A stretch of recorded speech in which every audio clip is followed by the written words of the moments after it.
বন্ধু বান্ধৱীসকল, মই আজি ঘৰতে আম পান্না বনাবলৈ লৈছোঁ। কাৰণ গৰমটো বেছি, কিনি আনি খোৱাতকৈ ঘৰত বনোৱা জুতিটো বহুত বেলেগ। গতিকে মই এই আম দুটা আনিছোঁ। আমাৰ মানুহ তিনিজনৰ কাৰণে আম এই দুটা আনিছোঁ। আৰু লগত এইপিনে পদুনা লৈছোঁ আৰু এইপিনে আদা লৈছোঁ। কেনেকৈ দিম মই জোখমতে আপোনালোকক দেখাই যাম বাৰু, আপোনালোকে চাই যাব।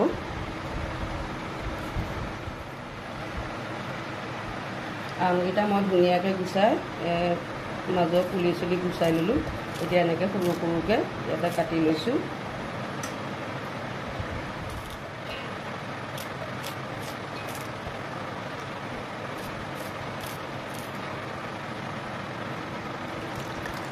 লগতে ইয়াত পদুনা পাত দি দিছোঁ।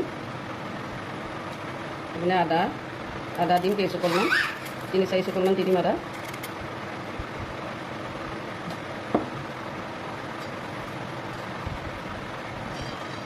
লগত 6-7টা মানে জালুক দি দিছোঁ। আমটো টেঙা যিহেতু ইয়াত 4 চামুচ মই চেনি দি দিছোঁ।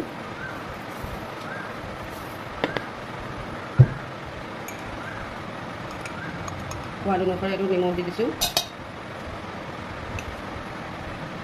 লগত এইখিনি ক'লা নিমখ দি দিছোঁ।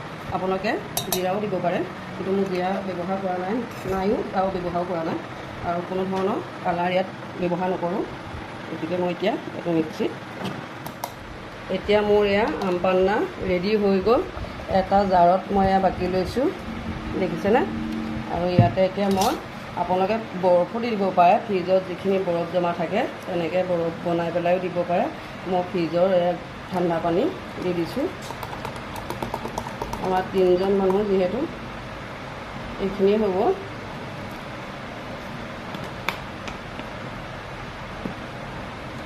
এতিয়া আমি খাই লওঁ। এয়া দেখিছেনে কিমান ধুনীয়া হৈছে কালাৰটো।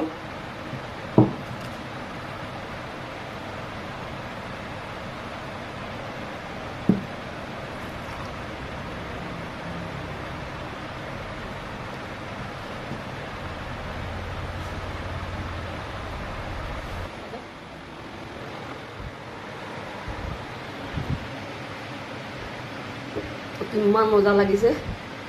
কেনেকুৱা লাগিলে বাৰু ভিডিঅ'টো আপোনালোকে চাই পেলাই কমেণ্ট কৰিব, আৰু পাৰে যদি শ্বেয়াৰ কৰি দিব।